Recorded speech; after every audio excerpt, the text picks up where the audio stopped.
Hey everyone, Charlie here, coming to you from a very frigid Japan, hence the return of the most popular hat the internet has ever seen. Tonight what I want to talk to you about is manga. One of the most popular questions I get from you guys in email, besides things about teaching English in Japan, is any recommendations for anime series or manga series or things like that. So I thought going forward, so long as I have interesting manga to talk about, I thought once a month I would do I guess a showcase, you could call it, of 3 or 4 or 5 manga, let's say 3 to 5 manga a month, to give you guys some ideas of stuff that I like reading and hopefully give you something you'd like to read. So the very first series I want to talk about is Silver Spoon, Gin no Saji.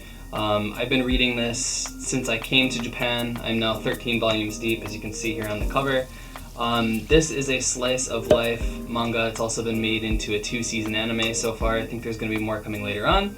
But it is based around Hachiken-kun, which he is this new high school student who has just entered into a agricultural school, I think in Hokkaido. Basically, it follows his exploits to find his dream and raise animals and find the meaning of life and all this other stuff. It's just a really, really good read.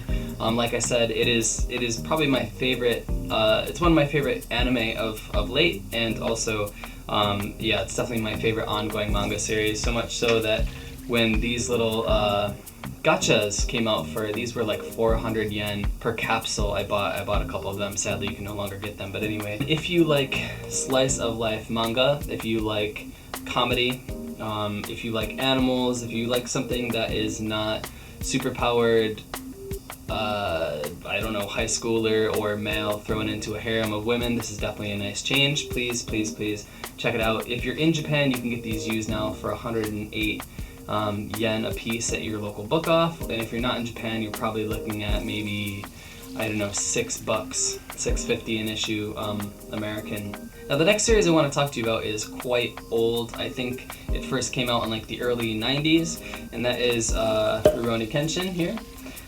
This has, I don't even know how many volumes. Right now I just have the first 3 because I tend to read these relatively quickly.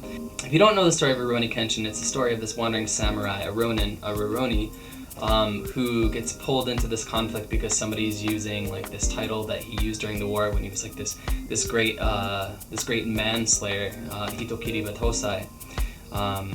Right, and he was really, really well known as this really fearsome warrior, and so this is action, also kind of slice of lifey.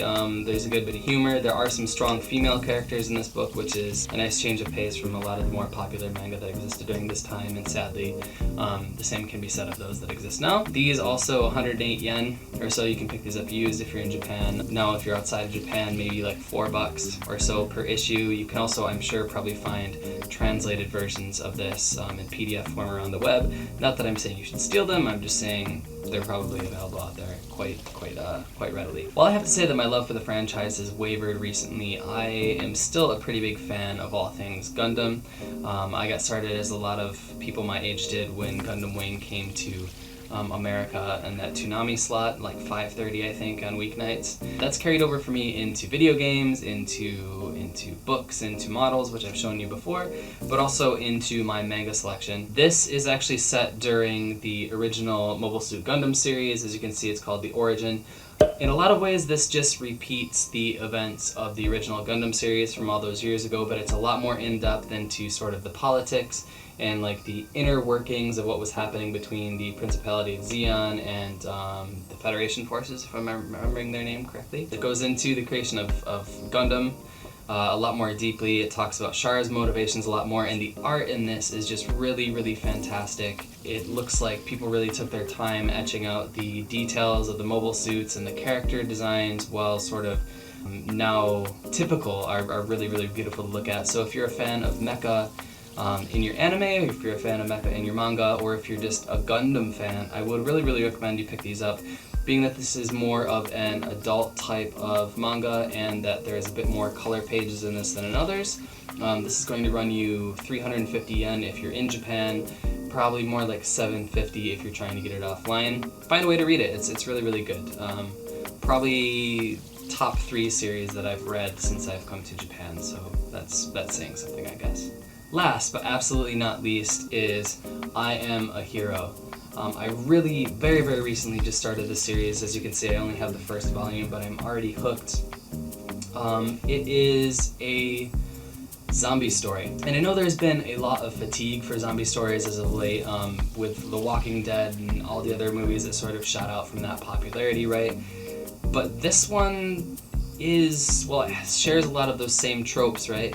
In the stories that you will see in The Walking Dead, that you will see in Daisy and other stories like them. What's interesting about this is that the main character, Hideo, is not, he's not your typical hero.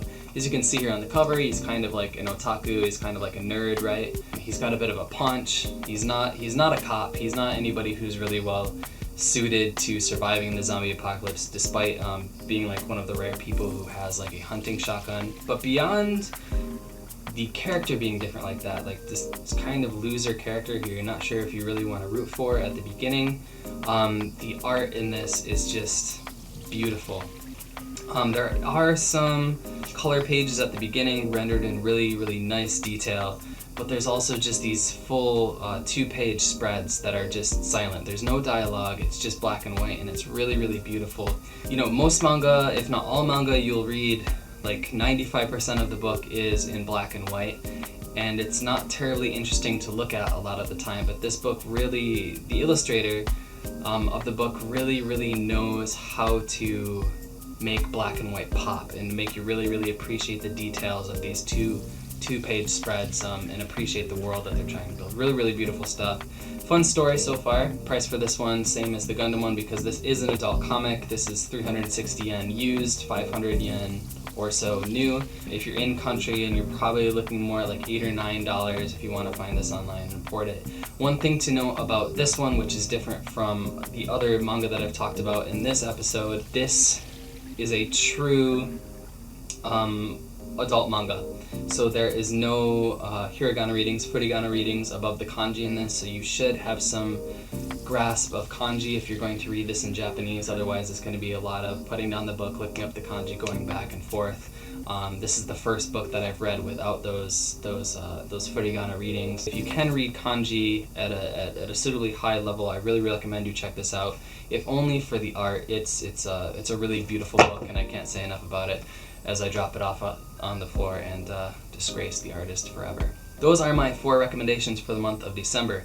Have you read any of these? Do you disagree with my enthusiasm for these titles? Please let me know down in the comments below. Also down in the comments below, please tell me what are some other things that you're reading. If you want to talk about anime instead, that's just as well, but let's share it with the community. Let's get some recommendations out there so that we can sort of share the level of it, right? So, on that note, guys, thanks always for watching. Please like this video if you did in fact like it. Subscribe to Charlie no Seikatsu if you haven't already, and I'll see you very soon indeed. Cheers.